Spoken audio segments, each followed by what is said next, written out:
जय श्री राम, जय बागेश्वर धाम, जय गुरु कृपा।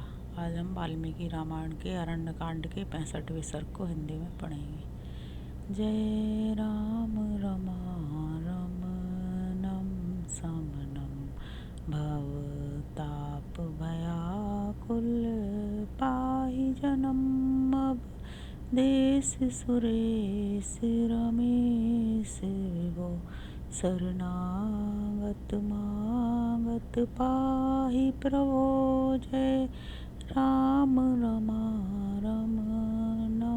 समनम।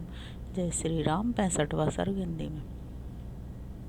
सीता हरण के शोक से पीड़ित हुए श्री राम जब उस समय संतप्त हो प्रलय कालिक अग्नि के समान समस्त लोकों का संहार करने के लिए उद्यत हो गए और धनुष की डोरी चढ़ाकर बारंबार उसकी ओर देखने लगे तथा लंबी सांस खींचने लगे। साथ ही कल्पांत काल में रुद्रदेव की भांति समस्त संसार को दग्ध कर देने की इच्छा करने लगे, तब जिन्हें इस रूप में पहले कभी देखा नहीं गया था। उन अत्यंत कुपित हुए श्री राम की ओर देखकर लक्ष्मण हाथ जोड़ सूखे हुए मुंह से इस प्रकार बोले। आप पहले कोमल स्वभाव से युक्त जितेंद्रिय और समस्त प्राणियों के हित में तत्पर रहे हैं। अब क्रोध के वशीभूत होकर अपनी प्रकृति का परित्याग न करें। चंद्रमा में शोभा, सूर्य में प्रभा, वायु में गति और पृथ्वी में क्षमा जैसे नित्य विराजमान रहती है, उसी प्रकार आप में सर्वोत्तम यश सदा प्रकाशित होता है। आप किसी एक के अपराध से समस्त लोगों का संहार न करें।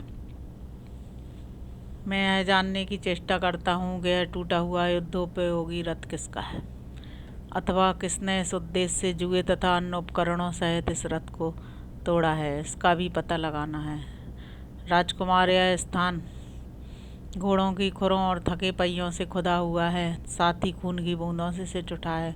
इससे सिद्ध होता है कि यहाँ बड़ा भयंकर संग्राम हुआ था, परंतु यह संग्राम चिन्ह किसी एक ही रथी का है, दो का नहीं।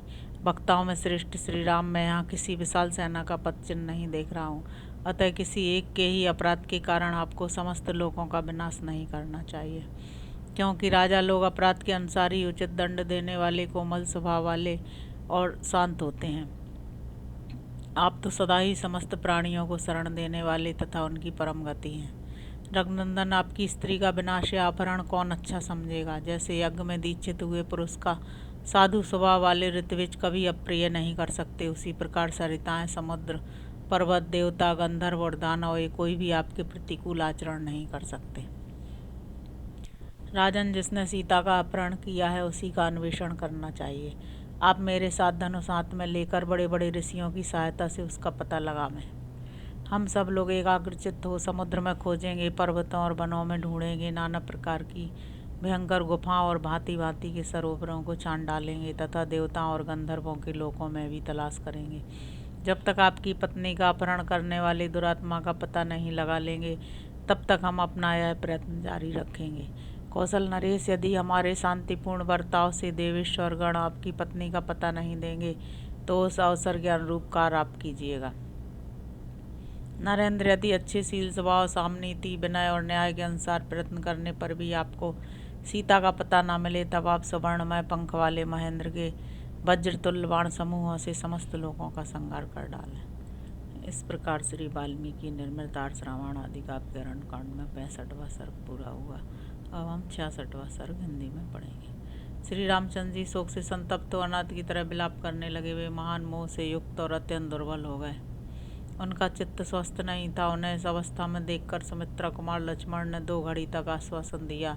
फिर वे उनका पैर दबाते हुए उन्हें समझाने लगे। भैया, हमारे पिता महाराज दशरथ ने बड़ी तपस्या और महान कर्म का अनुष्ठान करके आपको पुत्र रूप में प्राप्त किया। जैसे देवताओं ने महान प्रयास से अमृत पा लिया था, आपने भरत के मुंह से जैसा सुना था, उसके अनुसार भूपाल महाराज दशरथ आपके ही गुणों से बंधे हुए थे और आपका ही वियोग होने से देवलोक को प्राप्त हुए। ककुस्त कुलभूषण, यदि अपने ऊपर आए हुए इस दुख को आप ही धैर्य पूर्वक नहीं सहेंगे, तो दूसरा कौन साधारण पुरुष जिसकी शक्ति बहुत थोड़ी है सह सकेगा।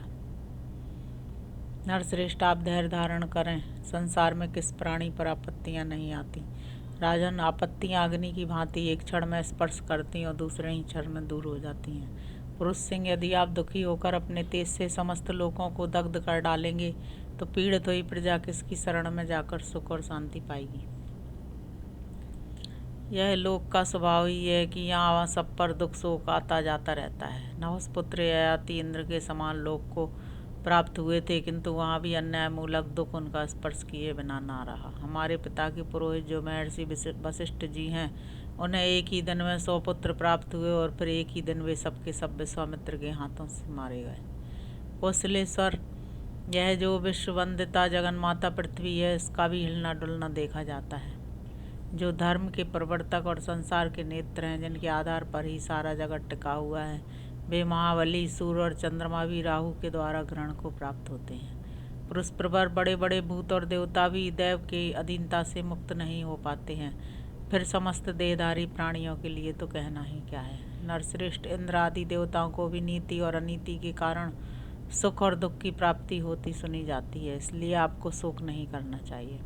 वीर रघुनंदन, विदेह राजकुमारी सीता यदि मर जाएं या नष्ट हो जाएं तो भी आपको दूसरे गंवार मनुष्यों की तरह शोक चिंता नहीं करनी चाहिए। श्री राम आप जैसे सर्वज्ञ पुरुष बड़ी से बड़ी विपत्ति आने पर भी कभी शोक नहीं करते हैं। वे निर्वेद रहित हो अपनी विचार शक्ति को नष्ट नहीं होने देते। नरश्रेष्ठ, आप बुद्धि के द्वारा तात्विक विचार कीजिए, क्या करना चाहिए और क्या नहीं, क्या उचित है और क्या अनुचित, इसका निश्चय कीजिए, क्योंकि बुद्धि युक्त महाज्ञानी पुरुष ही शुभ और अशुभ को अच्छी तरह जानते हैं। जिनके गुण दोष देखे या जाने नहीं गए हैं तथा जो अधुर्व हैं, फल देकर नष्ट हो जाने वाले हैं, ऐसे कर्मों का शुभ अशुभ फल उन्हें आचरण में लाए बिना नहीं प्राप्त होता है। वीर, पहले आप ही अनेक बार इस तरह की बातें कहकर मुझे समझा चुके हैं, आपको कौन सिखा सकता है। साक्षात बृहस्पति भी आपको उपदेश देने की शक्ति नहीं रखते हैं। महाप्राग देवताओं के लिए भी आपकी बुद्धि का पता पाना कठिन है। इस समय शोक के कारण आपका ज्ञान सो या खोया सा जान पड़ता है, इसलिए मैं उसे जगा रहा हूँ। इक्ष्वाकु कुल शिरोमणि, अपने देवोचित तथा मानवोचित पराक्रम को देखकर उसका अवसर के अनुरूप उपयोग करते हुए आप शत्रुओं के वध का प्रयत्न कीजिए। पुरुष प्रवर, समस्त संसार का विनाश करने से आपको क्या लाभ होगा? उस पापी शत्रु का पता लगाकर उसी को उखाड़ फेंकने का प्रयत्न करना चाहिए। इस प्रकार श्री वाल्मीकि ने अमृतार्थ रामायण आदि काव्य अरण्यकांड में 66वां सर्ग पूरा हुआ। जय श्री राम, जय बागेश्वर धाम, जय गुरु।